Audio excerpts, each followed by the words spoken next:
Good evening. Happy Monday, happy Monday. And this is Manic Mondays with Miss K on Attorney Vincent Davis's platform. I'm your host, Miss K.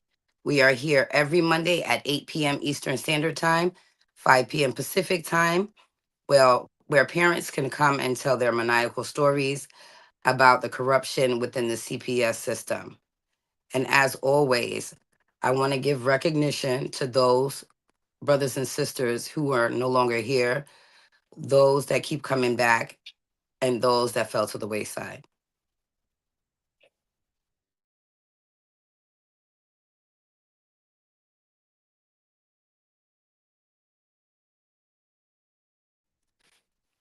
Just want to make sure my lighting is good because I feel like it's dark. But again, I'm your host, Miss K, where this is Manic Mondays with Miss K on Attorney Vincent Davis's platform.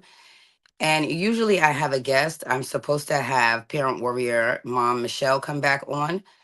But until she does pop on, I just want to start with today's topic, which is outside interference that poses threats to your CPS case, such as those malicious friends, those case planners or social workers, those family members, or those ex spouses or boyfriends or domestic partners. Now, as always, I keep the focus on myself, but this has become a huge thing where CPS seems to want to dictate, people's lives, how relationships are, whether you should be in that relationship or if that relationship needs to be severed in order to get reunification and get your children home, which I think is very, very unfair, which is completely, inhumane, let alone unconstitutional. So, as always, any information given on this stream is for educational purposes only. Again, this information is given for informational purposes and educational purposes only. So, like I was saying, outside stressors, based on experience, the things that I have seen, the things that I have read, or the things that I may have witnessed on either, parent platforms such as TikTok or, Facebook or any other platform, as well as Mr. Davis's platforms that he has with information. Parents are biased against by those closest to them. And I know this is supposed to be about CPS, but the fact of the matter is, those people that cause unnecessary interference, such as defamation, slander, you know, just diminishing your credibility, or overall just malicious intent, and they know, that is your soft spot where your children lie. Innocence is always a soft spot for us parents. And that must, hi, Michelle. Welcome, welcome, parent Hi. warrior. Welcome, welcome. Our parent warrior, Michelle, guys. So she's in Florida and she has been like a godsend. Her words of inspiration have gotten me through the darkest times.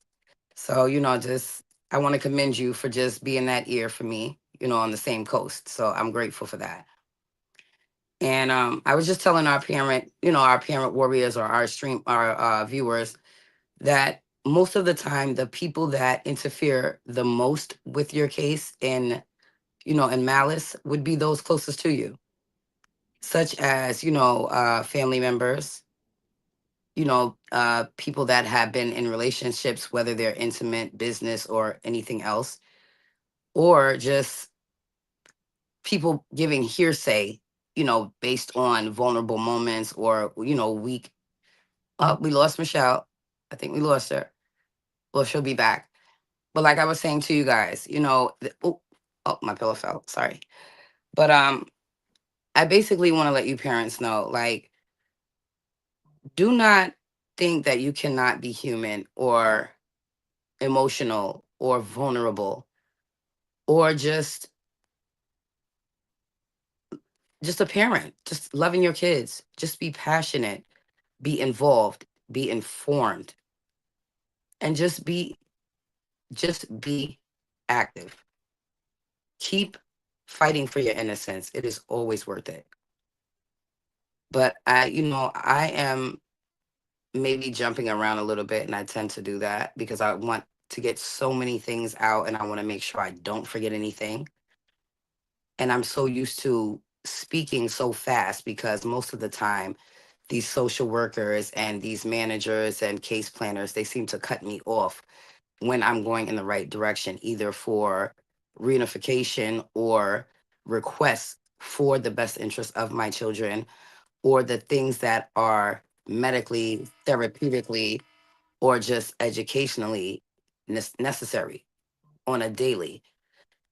And every time I do inform CPS or the agencies within about the negligence they have demonstrated or the things that they have not, applied in the best interest of my children, I seem to either get dismissed, ignored, or penalized for informing them of things that they are negligent of, that are necessary day to day for my children's health, wellness, and overall safety. And as always, if my children are watching, even though they should not be, I want you guys to know that we are all we have. You are your sister's keeper, and you guys are amazing. And I love you guys to the moon and back, infinity times infinity. So now back to where I was at as far as getting penalized for being informed.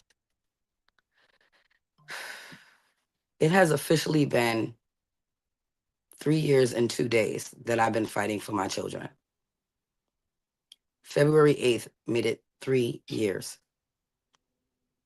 And my children live 10 minutes away from me. I go back to court February 25th for permanency and TPR, which is the termination of my parental rights.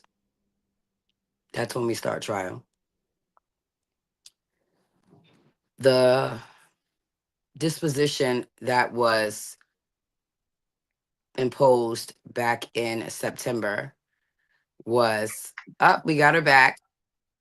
I've had a little Wi-Fi issue. No problem. But I was just giving the viewers a little update about where I was at as far as court orders not being honored, and basically my termination of parental rights trial is going to be starting the 25th, and this agency has not honored anything that was court ordered as far as family didactic therapy when I put in the footwork to get these things up and running. I found a clinician. The clinician reached out himself and expressed to these people that expressed to CPS that he would move forward with providing this family therapy. And I was told by the social workers of the foster care agency that because my children do not want to attend this therapy, that they cannot force them. But I am being forced to do everything under the sun. And even when I am compliant, even when I am successful, they still force me to do things that are unconstitutional, a violation of my civil rights.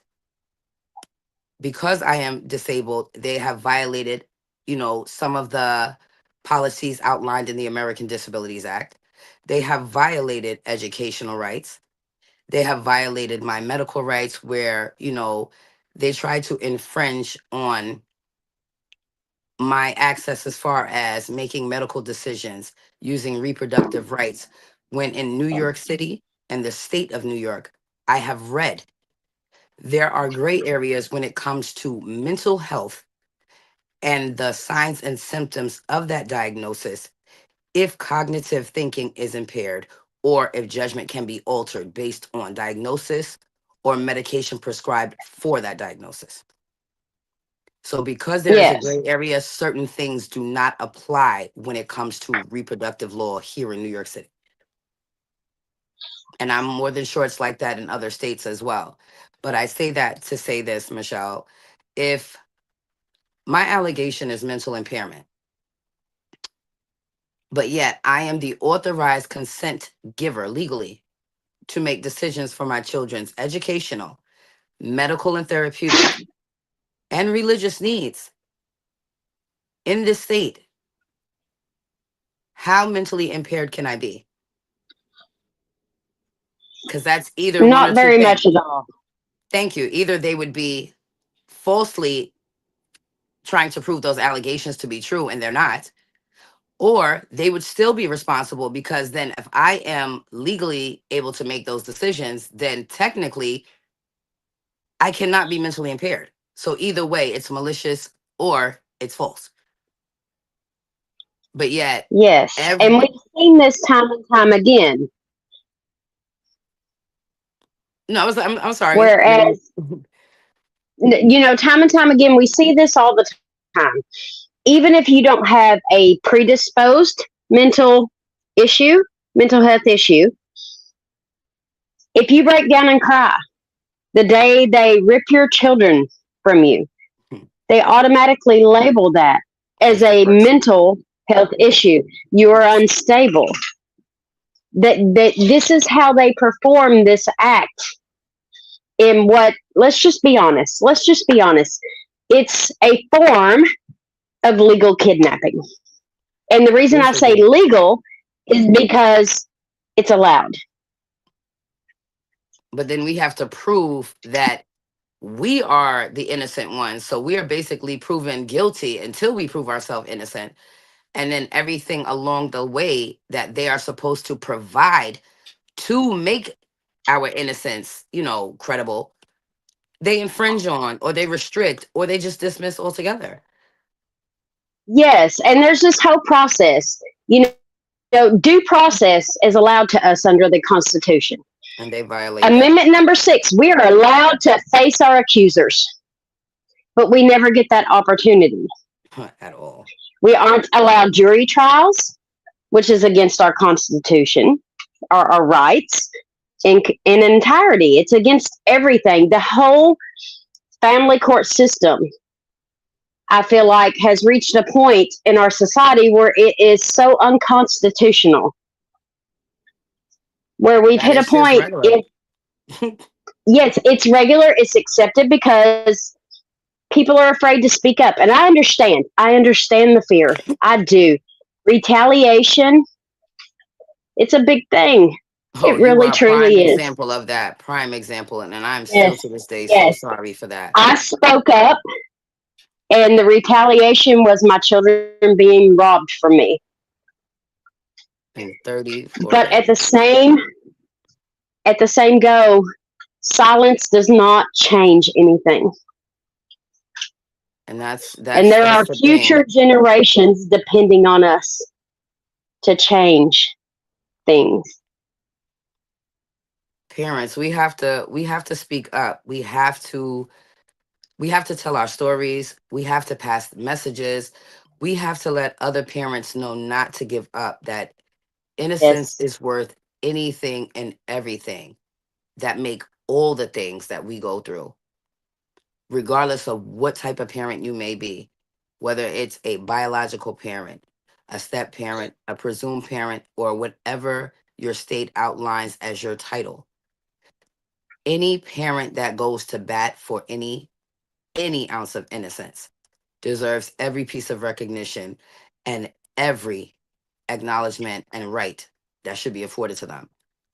And based on Yes. either demographic, past history, ethnicity, or labels that society stigmatizes you with, we are already stigmatized, like we're already penalized and already thrown in the fire before we even get to put all the fixings together. So, Yes. and it's like psychological warfare. As a person labeled with mental illness with a substance abuse history, I always am fully transparent. And that's one of my strengths and my weaknesses. But I say that to say this. In order for your children to speak up and be strong in what they know and what you put in them as far as morals and values and what is right and wrong, children are resilient. They soak up things and they adapt like chameleons. So if they are in a setting where silence or going along with the program will make things easier, that is what they are to do. They are survivors. So if they don't have the mother lion to protect her cubs, they have to do what the mother lion has instilled in them in order to adapt in the wild. So, Yes. I feel like as a lioness that protects her cubs by any means, my children have been brainwashed, fully brainwashed, to the point where their communication and their interaction with me is obsolete. They want nothing to do with me. They don't even want to do therapy. I was told by the guardian ad litem for my children that they don't want my name spoken in their presence ever again. Yes, but you have to question where that comes from because it's a natural, intuitive habit for a child to cling to their parent.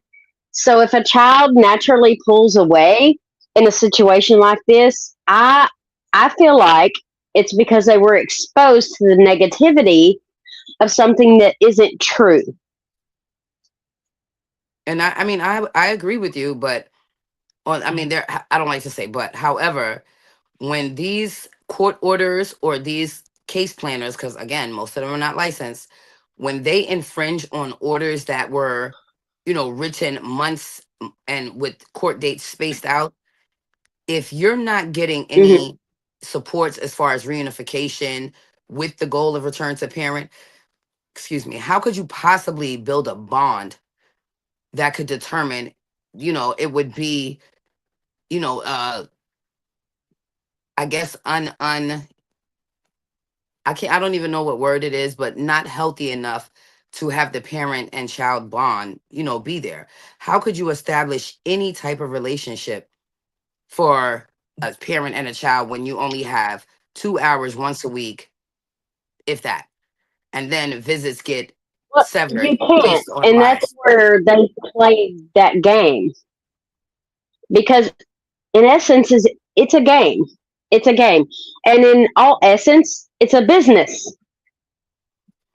The whole system is a business, and us as parents are just trapped in that business. They break our spirits. They take everything that motivates us as parents, especially those parents with a history of, negative labels. If myself as, an addict in recovery or a person that's labeled with mental illness, if you take my structure, because as addicts, we have to first admit our lives are unmanageable. So if we find some type of structure, then we can follow the steps in our recovery. But if you took our innocence, and that was the main thing that motivated us to stay structured on that right path, Hmm. to do this daily, to have something to look forward to stay away from that negative energy, then where do you think parents would go? How do you think parents, They're going to go right back. can produce? Yeah, yeah, how can they progress?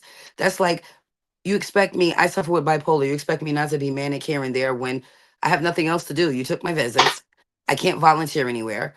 I'm out of work due to medical, and there's only so much studying I can do. Even though I'm still doing that every day, I'm reading avidly every day. But you're putting me in a mind frame to where this fight consumes every hour of my day, fighting for innocence, which there's nothing wrong with it, but it becomes a little, I don't want to say the word because I don't want to get Overwhelming. penalized. Yes, Overwhelming. overwhelmed, a little psychotic. It does. It becomes that's the word. It becomes a Yes. little too much. And then you get penalized for overdoing it. But if you're not doing it, then you're not fighting enough. If you do it, then you're manic, or you're being a hypochondriac. Or you may have Munchausen like Hmm. Roxy. Who knows? You know, these Who these knows? these Who these knows? case planners make up all kind of things. You know, they want to diagnose us with things. They want to put labels on us, but they barely can pass this test for this board to get licensed for the field that they're in. And that's the insulting part. You get to tell me what to do as a parent, and the only difference is you haven't been caught yet. Hmm. That's the only difference. Yes, So I don't feel like somebody that most of the time doesn't even have children or doesn't have children in the age range that, they may be case planning over, but they get to tell you the steps that make you a good fit, adequate, societally, efficient parent. yes. And But in all reality, I've found myself thinking this very narrative.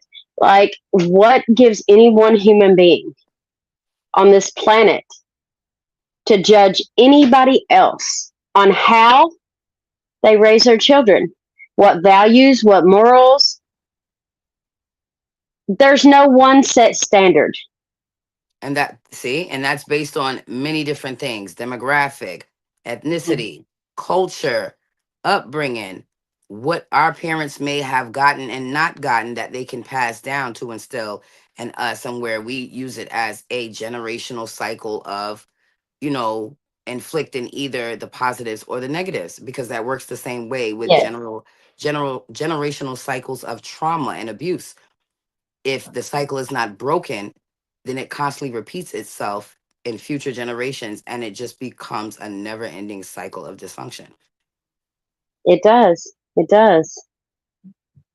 And as a parent that, has been on both sides of the legal aspect, and as, the offending parent, the things that I saw just within this case, on my end, are unbelievable. That phrase, imagine what could go wrong, will yeah, it has. It has. It Hmm. like it like it's just like Plus, things you like never imagined. exactly. And so many people that, would have never believed any of the things that I was stating, I would look like I was losing my mind if New York didn't have Yes, the secret recording law. If New York did not have a secret recording law, everybody in New York City, you do not have to disclose that you are recording unless it is outlined in a disclaimer or disclosure at the beginning of that agency's policy, or unless they say they would not rather be recorded. You do not have to tell them anything. Only thing you have to do is allow one person to be privy of that conversation. That would be the person making the call or doing the recording. So that's for all you New yes. York City parent warriors. That I know for a fact. So when these social workers, tell you they don't want to be recorded, I don't understand why not. Because if they're not saying anything that is malicious or wrong, then it should be a problem that we get your information on the record, being that credibility seems to be not held in account when it comes to, certain situations. Even when I Yes, provide proof, I'm still being delusional. So I don't even know what that's about. and documentation is everything. Document Absolutely. everything. Every conversation, get every piece of paperwork certified, everything. And the fact that they allow outside, you know, people access with no reason to either have access, have not either established any reason for the access, or has given access in violation of another type of order in another court in that same county. Such as, in Ah, my case, there is a criminal order of protection for myself and for my 12-year-old, who was not mm-hmm, biologically my ex husband's child. But this foster care agency has given him access to his alleged child because they still have not established parentage, but they're going according to the divorce decree, which also states He is to pay child support since 2018, which I'm not even worried about. But this is where keeping it real goes wrong, because it's like you can have access, but you cannot be responsible. But now you want to be Hmm. responsible, but you were responsible for causing the initial allegation from the very beginning with domestic violence and child endangerment. That's why the order was issued. And So see, this is a lot of times I've noticed with a lot of parents I've been speaking to and helping, a domestic violence history seems to go against the victim. thank you, because you're still It, being abused. yes, and I'm still trying to grasp how the victim can be the aggressor in these situations or be held liable to a child's safety when the victim is simply trying to keep their child safe. The fact that there was an order of protection imposed should have let you know right there that Yes. all the necessary steps were taken. And if there was no issue, why was an order even given? Hmm. If there was no reason for a safety, for there to be a danger or a safety risk, why would a judge give a criminal order to stay away? And I'm the one that's allegedly impaired. Gotta be kidding me. I'm the only one It's that that seems to make false sense. narrative. Because, thank you. Double negative. I'm like, it has been 3 years. I have never been away from my children this long. And this is the first time that I do not, they're not placed with family.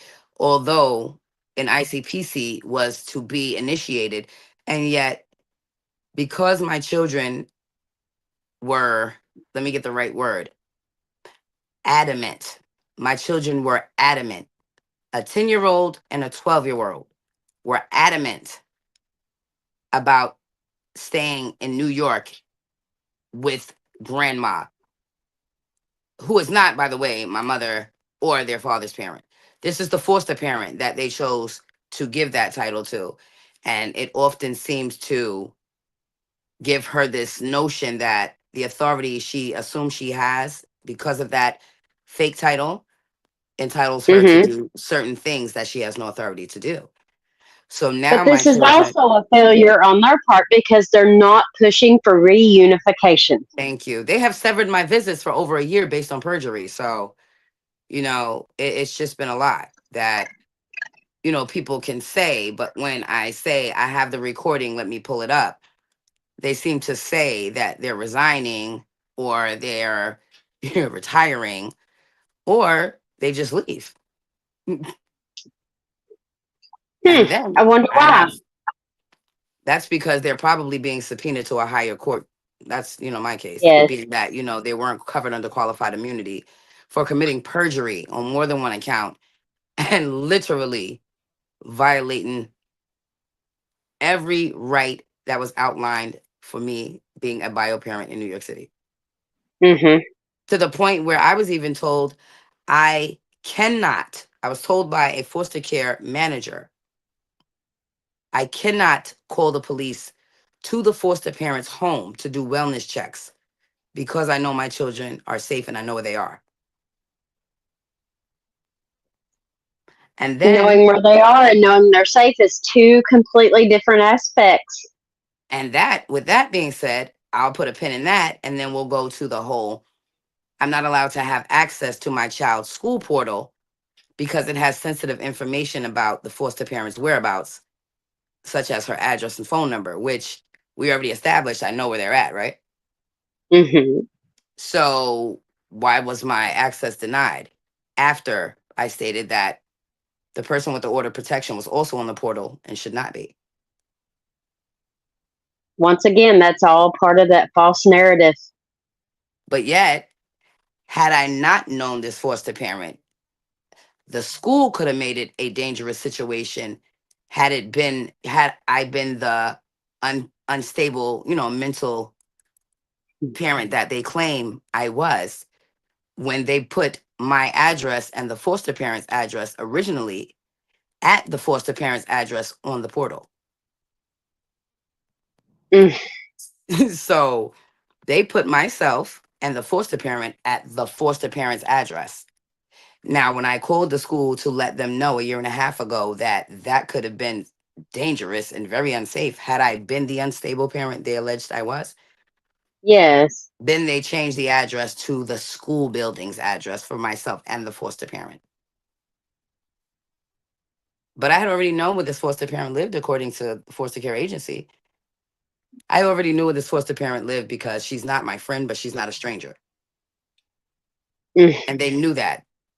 So this is like unbelievable because now that this foster parent decides that, she wants to overstep and do things that are not legal for a foster parent in New York City who is not kinship to do, Mhm. these things are becoming a little insulting and a little frustrating because it's like to live 10 minutes away and the things that are not legal that keep happening, such as violating the therapy on the court order or violating my access to medical, appointments if the clinicians invite me, which they do.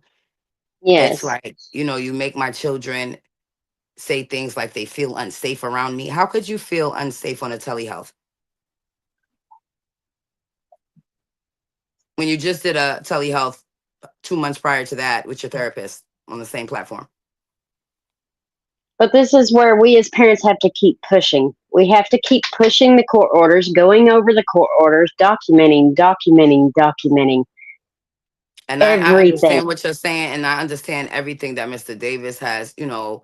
I've learned from Mr. Davis. I've learned from you. I've learned from Roz. I've learned from Miss Dorothy. All my parent warriors. If I didn't mention you, you know who you are.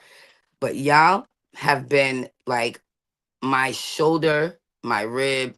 Like, I am so grateful for you, parent warriors, and those of y'all that, send comments or ask questions.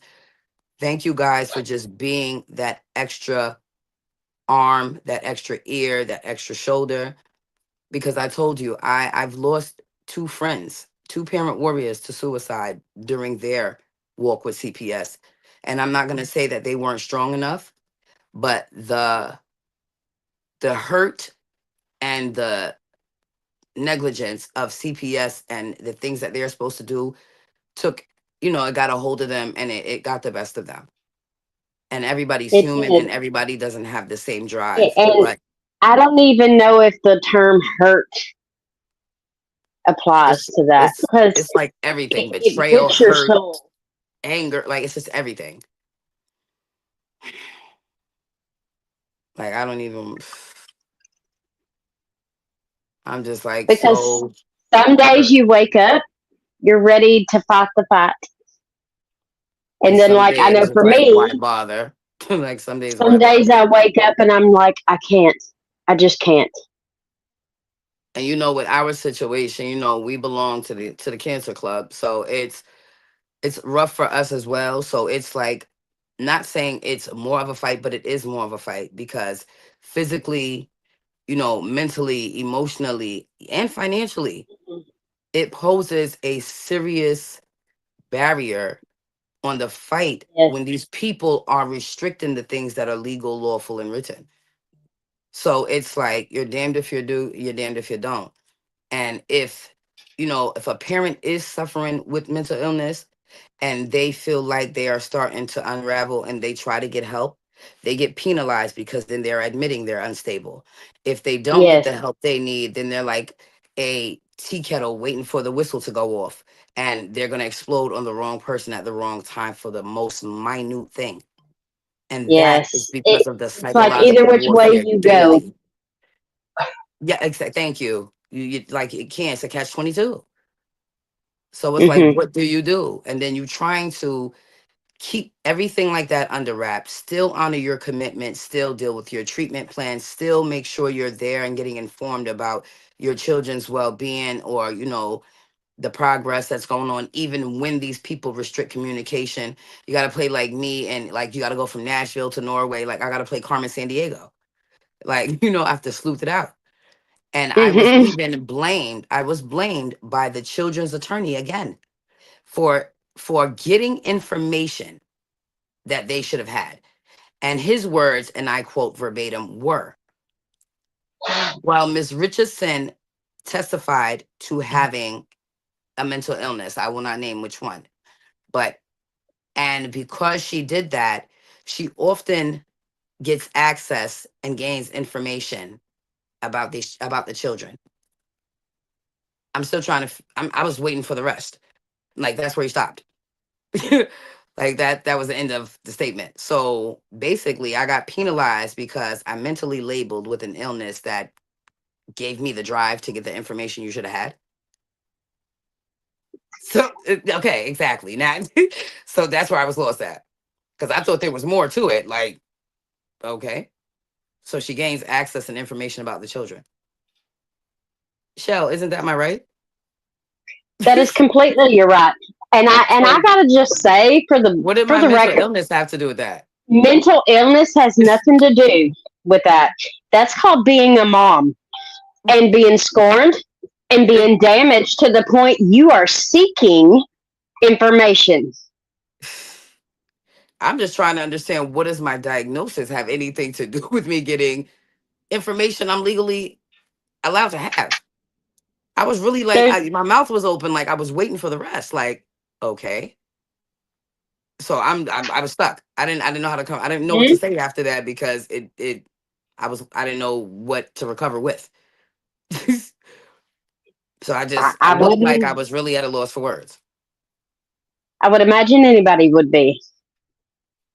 So I'm just like, with me dealing with, my mental health services, my medical needs for the various diagnoses I have, the physical, toll it takes based on, your mental being pushed to the limit daily when these people are playing peekaboo or double dutch, like jump rope Hmm. with your chances. Like, okay, you know what? On this time, I'm gonna let you get in. Up, psych.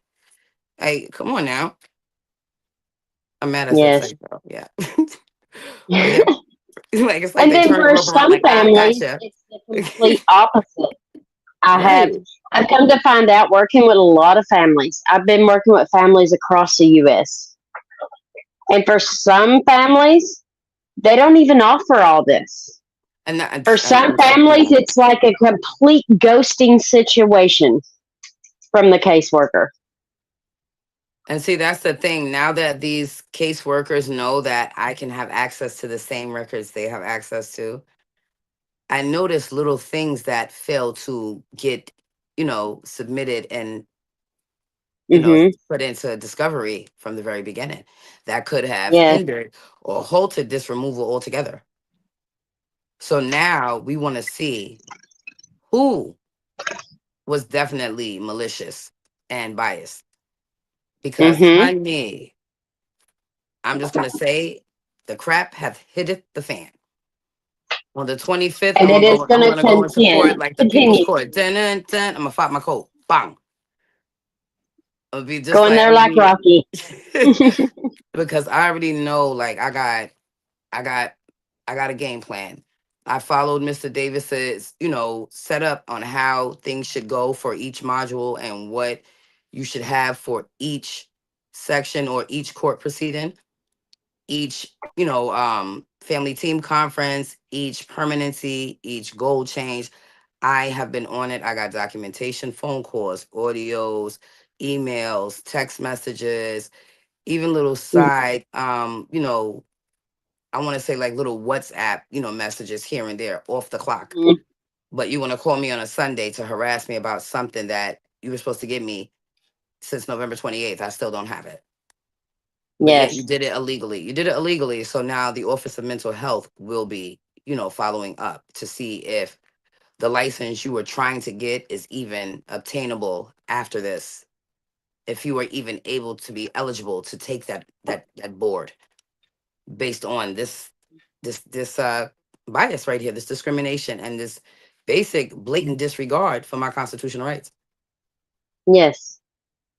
So I cannot wait to drink mojitos on my island when I fly you in, Michelle, because I have plenty of jet fuel.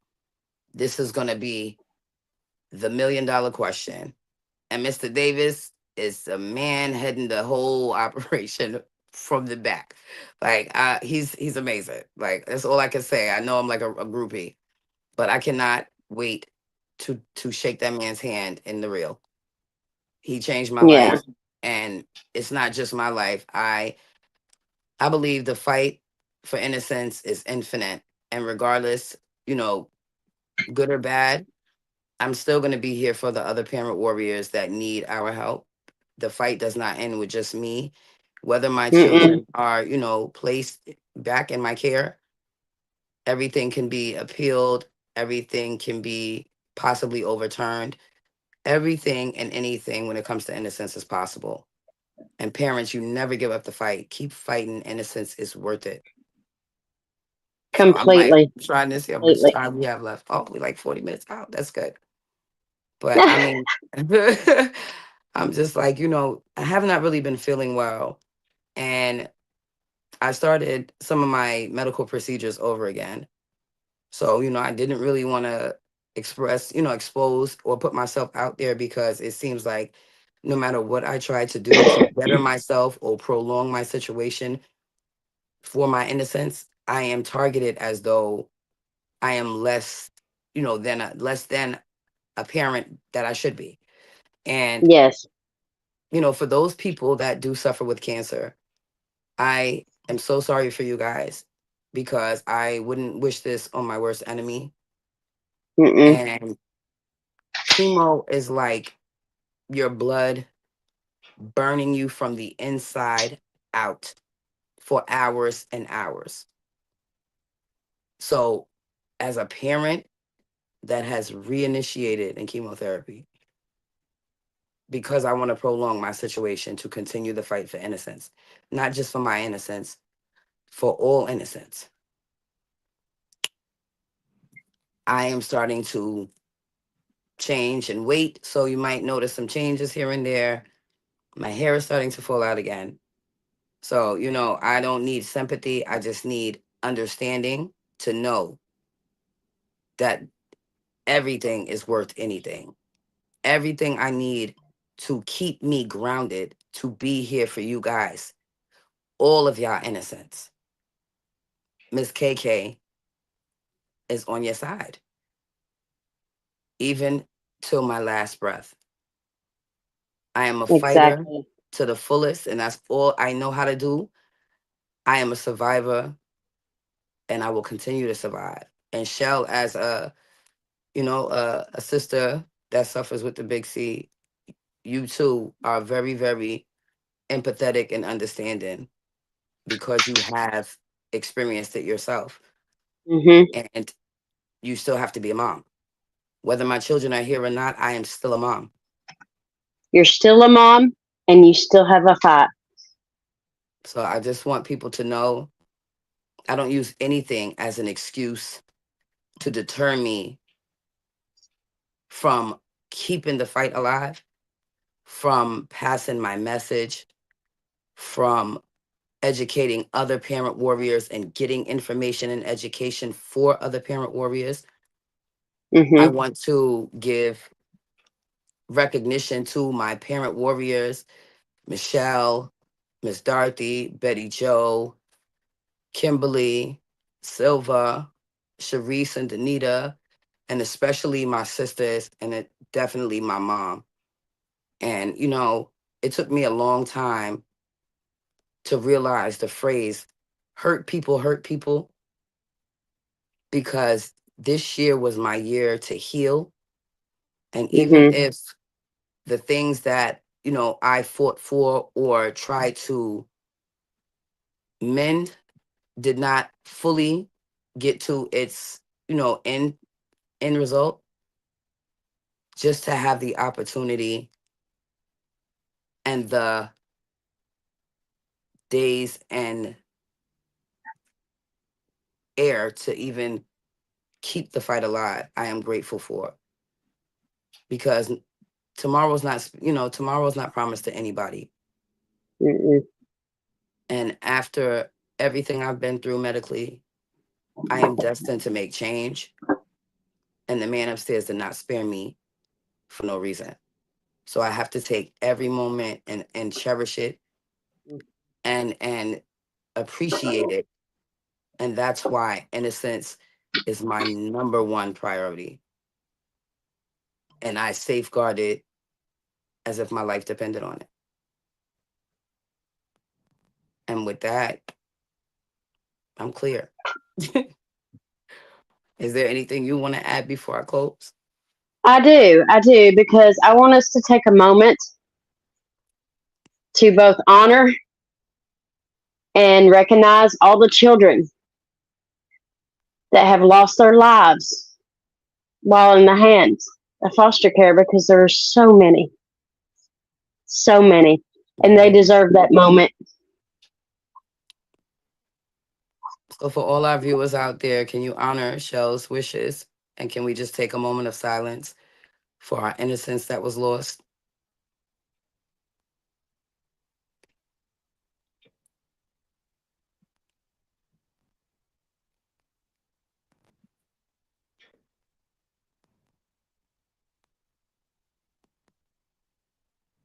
Whenever you're ready. Oh, them pretty babies, those precious babies. You almost brought me to tears on the closeout, Shell. Come on now. I held it together the whole time. I held it. I held it. You almost got me. Well, they can't be forgotten. Not now, not ever. But parents, like I say all the time, we get tired. We get overwhelmed. We get angry. We are passionate. We are assertive. But just know, keep the fight alive. Keep fighting, parents. Our innocence is worth it. And again, I want to thank all you parent warriors out there. Keep the fight alive. For all of you viewers, come back. We are here every Monday. I want to thank our reoccurring parent warrior, Shell. She's the best. And again, I am your host, Miss K, for Manic Mondays with Miss K on Attorney Vincent Davis's platform. We are here every Monday at 8 p.m. Eastern Standard Time, 5 p.m. Pacific Time. And parents, come share your story. Innocence is worth it. You have a great night. Grace.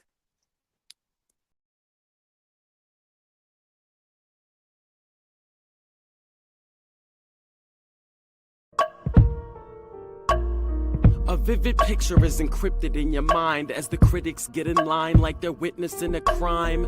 But then you notice there's a shiver in your spine from the feelings of discontentment and bitterness combined. Heartbroken when you listen to the judges, another kid's innocence corrupted. And if you go against then it's destructive. Consider this predicament the toughest, but we believe in a system fit for justice. Child Protective Services only pretends to save it. The one solution for this is worthy of instant praises. 30 years of experience with relentless cases. Allow me to introduce them. This is Vincent Davis, defending you when they don't think a mother fits the role. Is it juvenile dependency or government control? Observe the pain in their eyes. It's time for us to realize we are the last ones left. Put your faith in this. We are the